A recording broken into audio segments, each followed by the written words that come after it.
Bonsoir et bienvenue dans 1 minute un livre. Je vous parle ce soir de cet ouvrage, Vivre sa transidentité à l'école, parcours et point de vue d'une autre enseignante, donc par Mika Alisson, chez Double Ponctuation 2022. Alors Mika est enseignante de SVT, sciences de la vie et de la Terre, autrice, experte associée sur les questions LGBT+, formatrice et militante au sein de l'association Contact. Alors Mika nous livre et vous livre ici un témoignage incroyable pour une visibilité positive et ordinaire.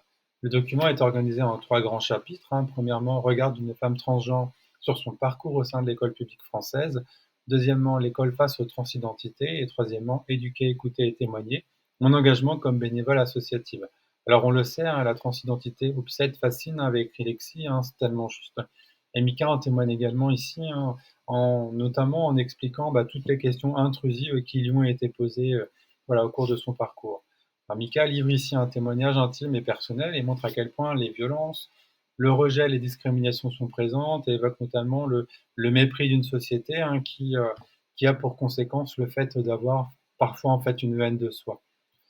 Et l'école, alors si vous ne le savez pas, en 2021 est sortie une circulaire qui s'intitule Pour une meilleure prise en compte des questions relatives à l'identité de genre en milieu scolaire.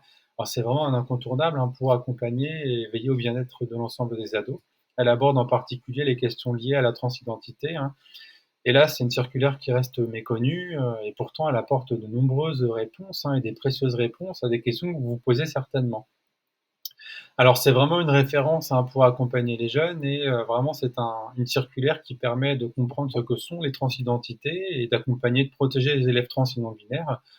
Mais c'est une circulaire qui propose aussi de développer, alors si vous êtes notamment dans l'éducation nationale, mais donc de développer une politique d'établissement partagée pour prévenir et lutter contre la transphobie et l'ambiphobie.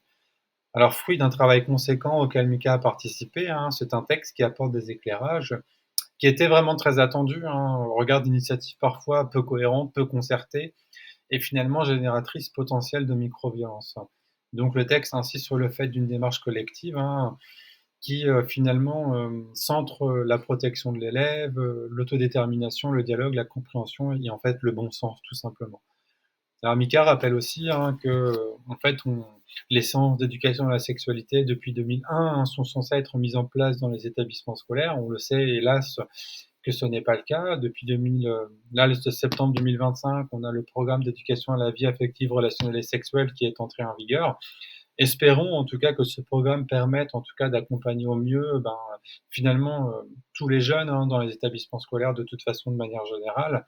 Voilà, misons là-dessus, même si le programme mériterait en tout cas d'être un peu plus ambitieux sur certains points et notamment sur les questions LGBT+. Voilà, c'est un texte qui reste un levier et il faut s'appuyer dessus pour pouvoir en tout cas faire au mieux. Voilà, et encore une fois, faire en sorte que tout le monde se sente mieux dans les établissements scolaires et au-delà des établissements scolaires d'ailleurs. Voilà. Donc, je vous invite vraiment à découvrir en tout cas ce parcours, ce témoignage. C'est très riche, c'est pertinent, c'est génial. Voilà. Très bonne lecture et à bientôt.